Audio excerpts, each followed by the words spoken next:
Desde la primera vez que escuchó el llanto desesperado de una de sus hijas, el corazón del millonario Samuel Ríos cambió para siempre. Aquella noche, mientras la mansión dormía bajo un silencio tenso y casi sagrado, Samuel comprendió que el dinero no podía comprar la tranquilidad que su alma necesitaba.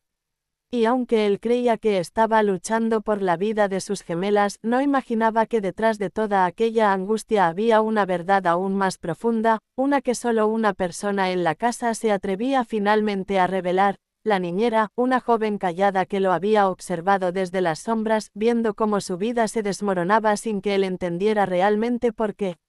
La historia comienza en un amanecer que parecía no pertenecer a ningún día en particular. Las nubes, espesas y bajas, se movían lentamente sobre la enorme propiedad como si presintieran la tragedia silenciosa que se gestaba en su interior.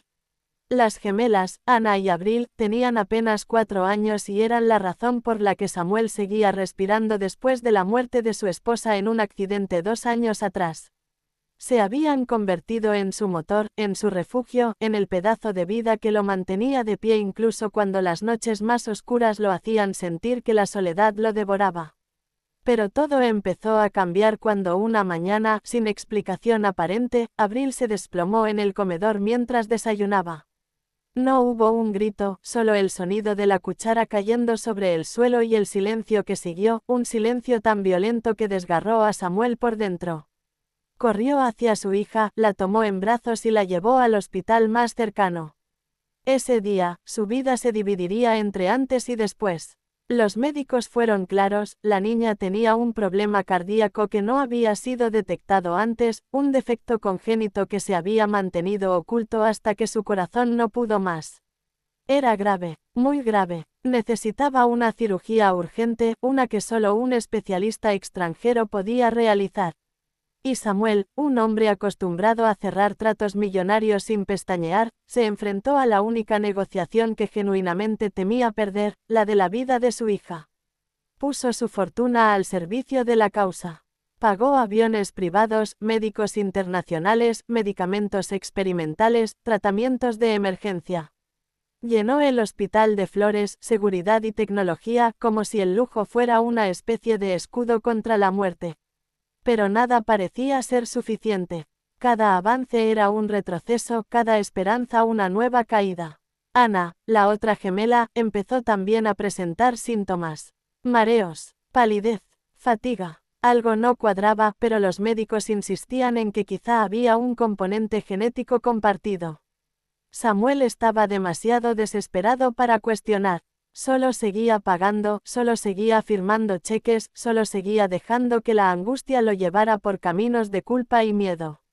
Fue en ese momento cuando la niñera, Luciana, comenzó a notar cosas que nadie más veía.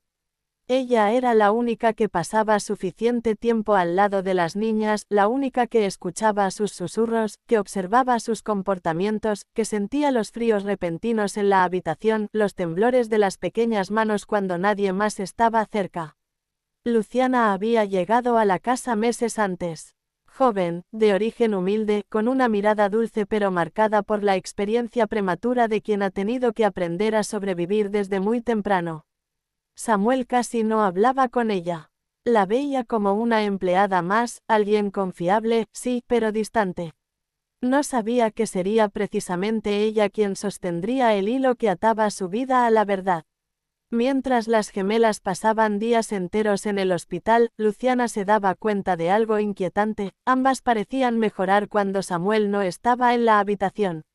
Cuando él entraba, los monitores parecían volverse más irregulares, como si el ambiente se volviera pesado, sofocante. No era físico, no era visible. Era algo emocional, algo más profundo. Y entonces, un día, Ana tomó la mano de Luciana y le dijo algo que la dejó sin aire. «Mi papi no sabe», susurró con esos ojos grandes y llenos de miedo. «Pero mami está triste cuando él llora». Luciana sintió un escalofrío recorrerla. No sabía si la niña estaba delirando, si era producto de la fiebre o del estrés. Pero había algo en su voz, algo en esa mirada, algo que la hizo entender que detrás de la enfermedad física había algo más. Algo emocional, algo que no se estaba atendiendo. Las gemelas empezaron a deteriorarse más rápido. Abril volvió a desvanecerse una noche y los médicos casi tuvieron que reanimarla en el acto. Samuel entró en un estado de desesperación tan profundo que se convirtió en sombra de sí mismo. Ya no dormía, ya no comía, ya no hablaba con nadie. Solo vivía en función de las máquinas que pitaban sin descanso, como si cada sonido marcara un latido de esperanza o un golpe de tragedia. Luciana, por su parte, decidió que debía entender qué estaba pasando realmente. Y fue así como empezó a observar con atención las reacciones de las niñas, sus gestos, sus silencios. Descubrió que las gemelas no solo estaban enfermas físicamente, cargaban un dolor emocional tan grande que parecía desbordarlas. Ana lloraba en las noches pidiendo ver a su madre. Abril hablaba en sueños diciendo que no quería que su padre siguiera triste. Algo no encajaba, y Luciana entendió finalmente que había llegado el momento de enfrentar a Samuel, aunque eso pudiera costarle su trabajo o incluso su seguridad. Una tarde, cuando las niñas estaban relativamente estables, lo buscó. Lo encontró en el pasillo del hospital, sentado en una silla metálica, la cabeza entre las manos, respirando como si cada exhalación fuera una batalla. «Señor Ríos», dijo ella con cuidado.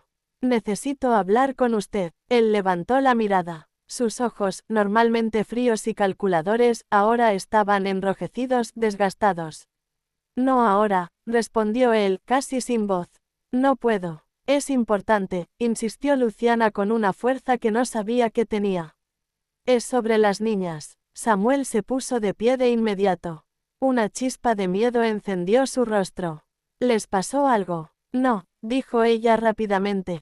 «Pero, creo que sé parte de lo que está pasando». Él frunció el ceño, confundido, irritado, cansado. «¿Qué quieres decir?» Luciana respiró hondo. Sabía que debía decirlo con delicadeza, que cualquier palabra mal puesta podía destrozar lo poco que quedaba del espíritu del hombre frente a ella. «Señor, creo que las niñas están cargando un dolor que no es suyo. Las escuché hablar de su esposa. Dicen que usted no sabe que ella está triste cuando usted llora. Y sé que tal vez suene absurdo, pero hay una conexión emocional profunda entre ellas y el duelo que usted nunca ha querido enfrentar». Samuel sintió que algo en su pecho se rompía. Una fisura que llevaba demasiado tiempo conteniéndose. «No entiendo», murmuró. Luciana continuó. «Las niñas sienten que deben cuidarlo. Sienten que si ellas se enferman, usted va a hacer lo imposible por salvarlas, y eso las mantiene cerca de usted. Pero también sienten culpa. Piensan que usted no las mira como antes, que usted no ha sanado la muerte de su esposa. Y, algo dentro de ellas está reaccionando a ese dolor. Su cuerpo está diciendo lo que usted no ha dicho en 2 años». Samuel dio un paso atrás. Aquellas palabras le golpearon más fuerte que cualquier diagnóstico médico. «¿Estás diciendo que mis hijas están enfermas por mi culpa?» Luciana negó suavemente con la cabeza. «No, estoy diciendo que necesitan algo que usted no les ha dado desde que su esposa murió, paz. Un adiós, un cierre. Necesitan ver a su padre vivir otra vez, no sobrevivir. Porque ellas sienten cada parte de su tristeza, y se están apagando con usted». Samuel sintió un temblor recorrerle el cuerpo.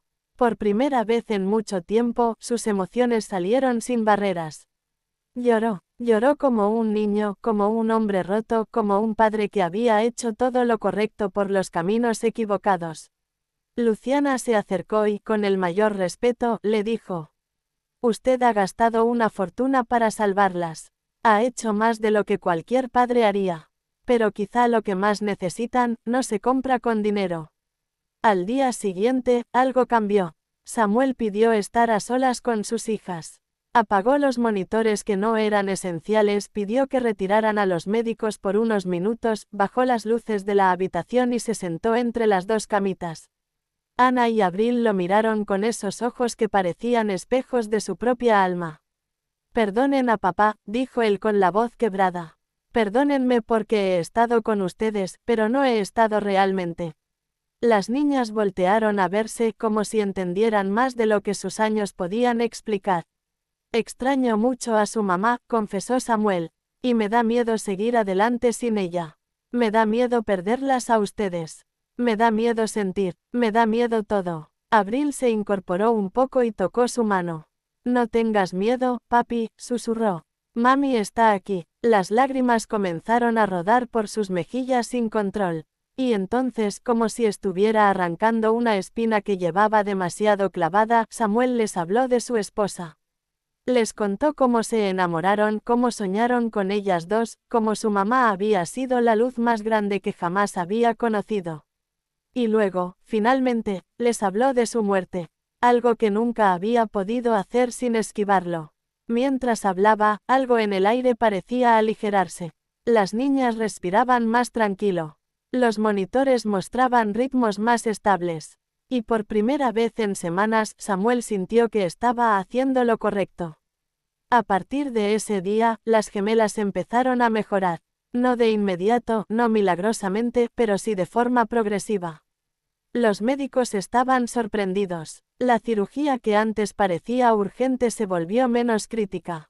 La condición cardíaca de Abril se estabilizó lo suficiente como para no requerir intervención inmediata.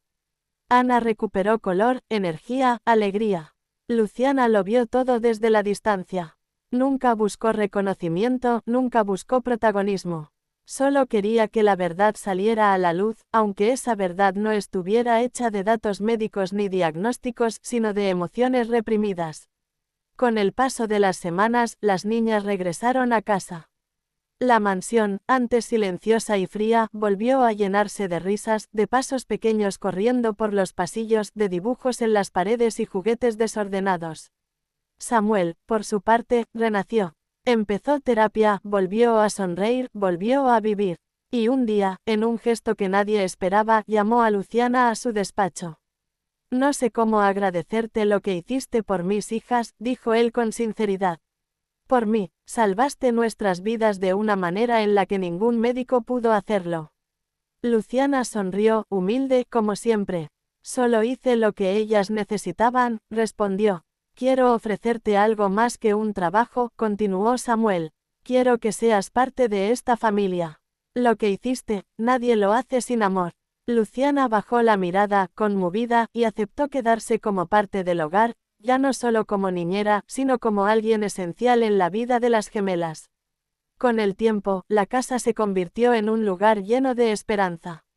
Samuel comprendió que la verdadera riqueza no se medía en cuentas bancarias, sino en aquello que él había estado ignorando, la presencia, el amor, el equilibrio, el valor de enfrentar el propio dolor para no heredarlo a quienes más amaba. Un día, viendo a sus hijas jugar en el jardín, tomó una profunda respiración y recordó todo el camino recorrido.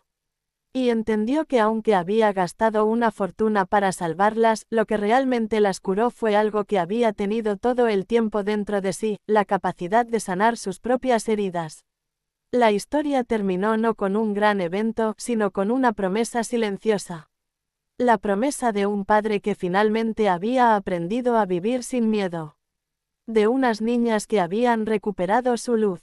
De una niñera que había demostrado que a veces el mayor acto de amor es decir la verdad que nadie quiere ver. Y mientras el sol caía sobre la mansión, bañando todo en tonos dorados, Samuel miró al cielo y susurró. Gracias, por darme otra oportunidad, porque al final, lo más valioso no era lo que había gastado. Era lo que había aprendido. Y así, querido espectador, esta historia nos recuerda algo que todos necesitamos escuchar de vez en cuando, que ninguna riqueza es suficiente si el corazón está roto, que la vida siempre puede empezar de nuevo y que las personas correctas llegan en los momentos más inesperados para mostrarnos el camino. Si esta historia te tocó el corazón, si te inspiró o te hizo reflexionar, te invito a darle like al vídeo y suscribirte al canal. Aquí seguimos contando historias que nos recuerdan que siempre, siempre, hay esperanza incluso en los días más oscuros. Gracias por escuchar.